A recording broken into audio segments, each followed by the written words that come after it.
have my surfboard. Surfboard is just a plane, so if we look at the item, that's because I haven't got it selected, because I'm a damn fool.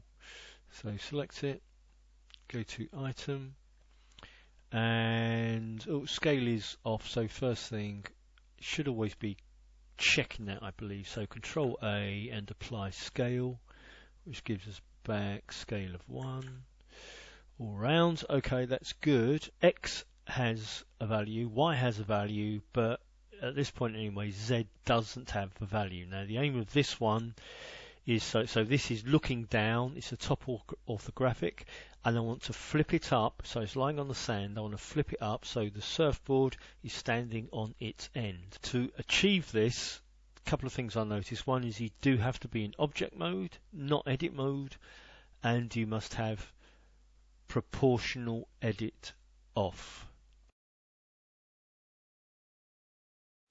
Because although you might, coming back to the object versus edit mode, you might think that, oh well, I want to focus on the this pivot point, what's called origin, and rotate it from there. But evidently that's not what you do. You're going to be selecting the whole thing. So we're in object mode, and proportional edit is off. Side view, which is 3, R for rotate in the X-axis.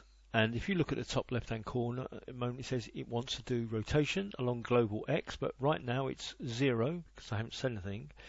And then we press 9, takes it up to 9 degrees, and then 0, which takes it fully up. And then the top left has recognized that, and then return to get it to stick. That kind of in a proportional way. Let's drag this down a bit.